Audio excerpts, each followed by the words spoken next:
Okay, so imagine this. You're on the bench in a volleyball match, and it's a really tight game, like super intense. Uh-huh. Every point matters, and your team is 1 point away from winning the whole thing. Okay, got it. High stakes. But here's the catch. If the next serve goes wrong, it's tied game. Oh, wow, the pressure's on. Yeah, exactly. And guess what? You've been on the bench the whole time, haven't even played a single point. Sitting there watching the whole thing unfold. Yep. And then suddenly your coach looks at you and signals you're going in to serve. Oh, wow. Talk about being thrown into the deep end, right? So many questions must be racing through your head. For sure, like, why me in this crazy situation? Right. I mean, you haven't played all game. Have you even had the chance to properly prepare for this kind of pressure? And how do you even begin to mentally get ready for a serve that could make or break the game? Exactly. It's a lot to process in such a short amount of time. This is what we're going to deep dive into today. Those exact questions from the perspective of those who've been there, done that, experienced coaches and players. So we're talking about the reasons behind the coach's decision, the importance of preparation even when you're not on the court, and the mental strategies you can use to handle that walk to the service line. All of that, plus we'll even touch on how to deal with the added pressure of a timeout called by the other team. Let's start with the most obvious question. Why me? I mean, it's the final point. Why would the coach choose someone who hasn't played at all? Right. It seems counterintuitive, doesn't it? I mean, you'd think they'd go with their most experienced player in that situation. Yeah, wouldn't you? So what's the logic there? Well, one perspective that really resonated with me from our research is this idea that players need you to care, especially when they do not deserve it. So even though I haven't really earned this opportunity, the coach still sees something in me. Exactly. It might not be about what you've done in this particular match, but maybe the coach recognizes that showing trust in you, even in this high-pressure situation, could be a huge motivator. Not just for me, but for the whole team, right? Absolutely. It shows that the coach believes in the entire team's potential, not just the starting lineup. I see. It's like a signal that everyone on the bench is ready and valuable. And don't forget, coaches are always watching, evaluating their players, even from the sidelines. True. So maybe they've noticed something in how I've been preparing or my attitude on the bench, even if I haven't been on the court. Exactly. They might have seen a particular skill you have in practice that they believe is perfect for this moment. Maybe something the other team won't be expecting. So it's a calculated risk, but maybe one they think is worth taking. Yeah, and there's a great quote from Abraham Lincoln that really speaks to this. Every man is born an original, but sadly, most men die copies. Okay, I love that quote, but what does it have to do with volleyball?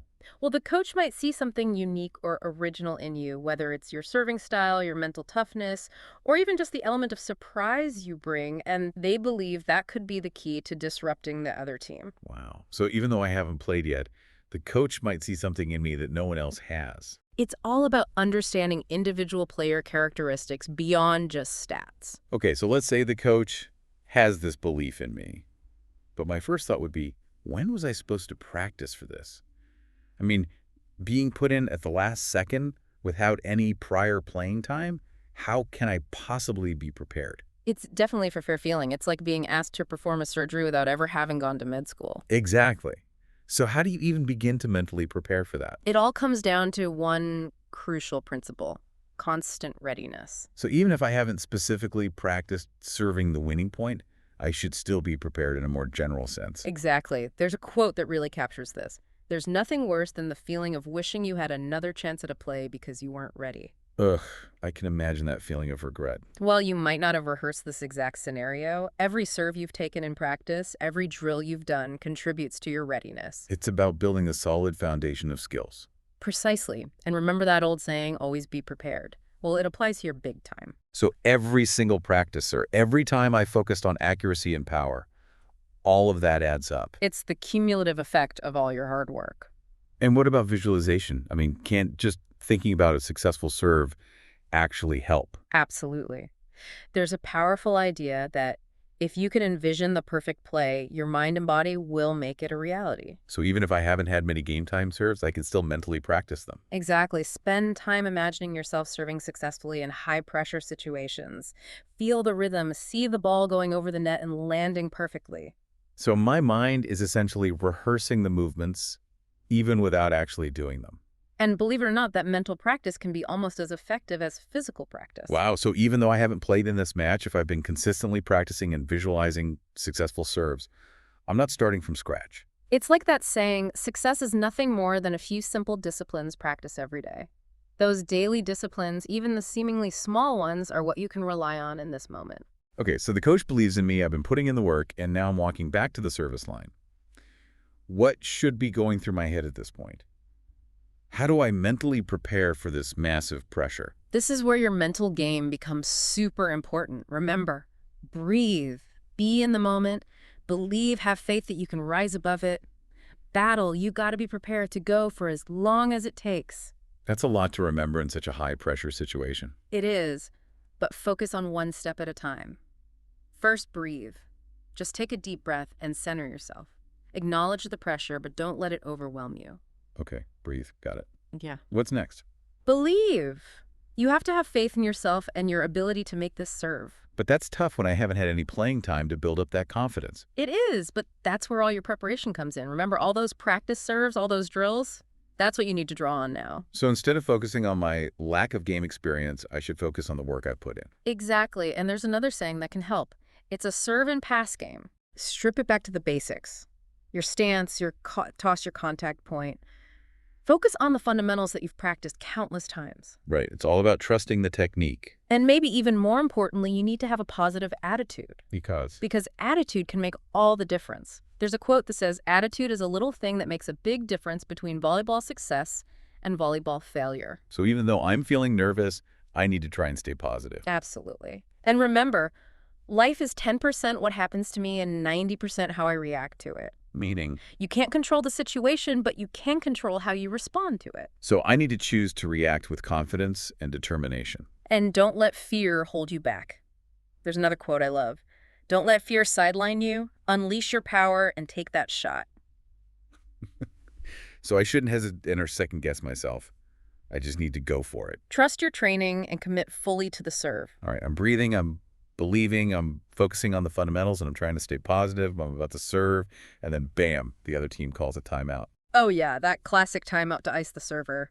It's a mind game for sure. It definitely adds another layer of pressure.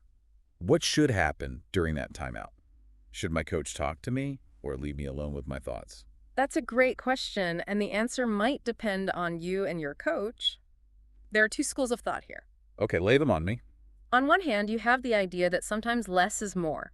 You know, too many coaches have too big a mouth and not big enough ears. So maybe in this situation, silence is golden. It could be. Maybe the coach recognizes that you're already under immense pressure and doesn't want to overload you with instructions. Right, they might trust that I can handle it on my own. Exactly. But on the other hand, a coach's role is crucial in training and guiding players through tough moments.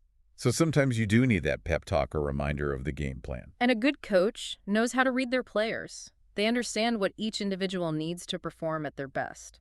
So maybe some players thrive on that last-minute coaching, while others need the space to focus. And regardless of whether they approach you or not, a coach's demeanor during that timeout can make a huge difference. How so? A coach who must demonstrate confidence will project a sense of calm and belief in you even from the sidelines. Right, just seeing that composure from the coach could be reassuring. Exactly. But if they seem anxious or unsure, it might amplify your own nerves. So it's all about reading the situation and knowing what's best for the player in that moment. And as a player, it's important to communicate with your coach. Let them know what you need, whether it's a word of encouragement, a tactical reminder, or just some space to breathe. So let's say the coach decides to give me some space to think.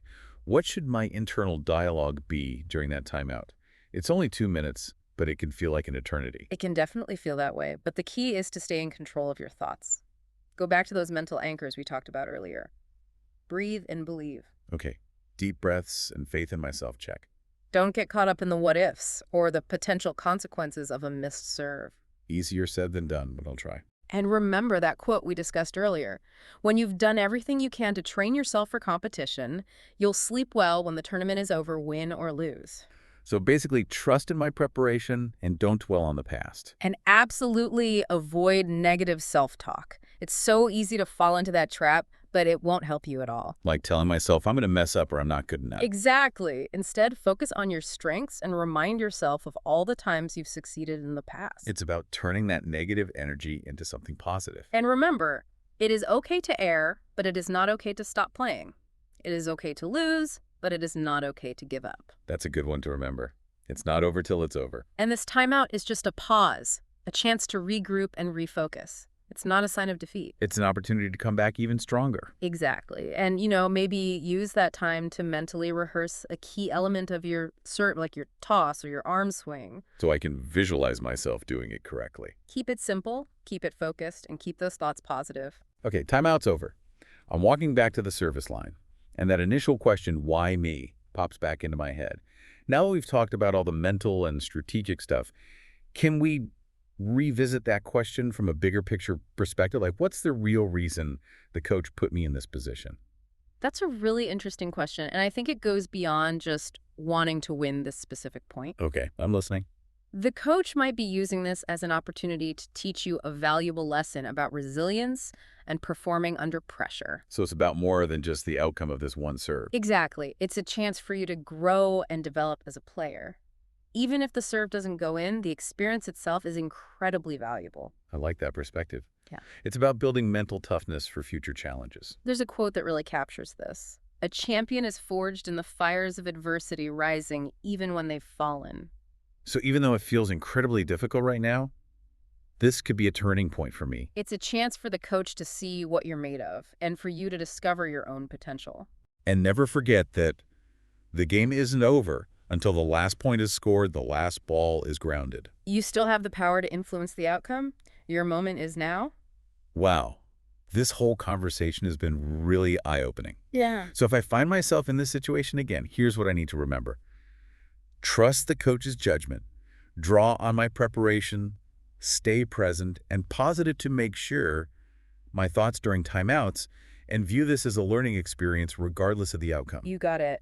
And as you stand behind that service line, ready to make that crucial serve, remember this. Experience is not what happens to you.